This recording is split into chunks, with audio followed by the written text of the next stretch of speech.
এই কি ব্যাপার, তুমি রুমে এসে বসে থাকলা মানে? তো তুমি বাজারে যাবা আর আমি রুমে এসে বসে আছি, তাতে কি হয়েছে? আমি বাজারে যাব, ঠিক আছে বুঝলাম। রান্না তো তুমি করো, রান্না আমি করে না। রান্না করে তুমি যাও, কি আছে না আছে তুমি আমাকে বলবা না?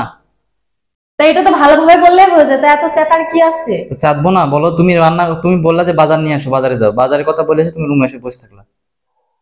তুমি বাজারে যাও, তারপর চেতে এসেছে কি লাগবে না লাগবে তুমি জানো না? না, বলো তুমি কি লাগবে বলো। আমি আচ্ছা ঠিক আছে, আমি বাজারে লিস্ট দিচ্ছি, তুমি নাও। আচ্ছা বলো, আমি মোবাইলে রেকর্ড করে নিয়ে যাবো। আচ্ছা ঠিক আছে, নাও। বলো। তুমি 2 কেজি গরুর মাংস নিবা, হ্যাঁ। 3 কেজি পাঙ্গাস মাছ নিবা, হ্যাঁ। 2 কেজি শিং মাছ নিবা, হুম। চিংড়ি মাছ নিবা আধা কেজি।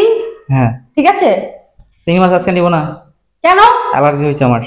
তাহলে আজকে থাক, চিংড়ি মাছ তাহলে নিও না, বাদ দাও, ওটা ক্যান্সেল করে দাও। আচ্ছা। আর সবজির ভিতরে সবজি নিবা হচ্ছে বেগুন, হ্যাঁ। আলু, পটল, করলা, তারপরে হচ্ছে পরশ নিবা, আচ্ছা। শুকনো মরিচ, কাঁচা মরিচ, হলুদ গুঁড়া, হুম। লবণ শেষ হয়ে গেছে, লবণ নিবা, আর সয়াবিন তেল শেষ, সয়াবিন তেল নিবা। এগুলাই আজকে আমার বাজার। ওকে?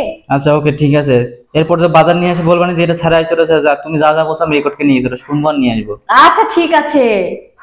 আচ্ছা ঠিক আছে, তো আমি গেলাম, বাজারে গেলাম। আচ্ছা ঠিক আছে, আচ্ছা, যাও। চলে গেলাম। এই যান, দাঁড়া দাঁড়া, তুমি চলে যাচ্ছো? কেন, কি হয়েছে বলো। একটু কথা বলতাম। বলো কি বলো। তো তুমি এভাবে রেগে যাচ্ছে কেন? না থাক, রাগি নাই, বলবো। বলো বাজারে যাও বলো। না বলবো না, থাক। না বলো বলো কি বলো, বলতে যদি চাইছো বলো। পাড়া কিছু যদি মনে না করো, তাহলে আমার জন্য একটি খাবার জিনিস নিয়ে আসবা। এই কথা, এই কথা বলতে এত সময় লাগে? হ্যাঁ। আচ্ছা ঠিক আছে, নিয়ে আসবো, যাও। আচ্ছা ঠিক আছে। আচ্ছা, আমি বাজারে গেলাম। আচ্ছা।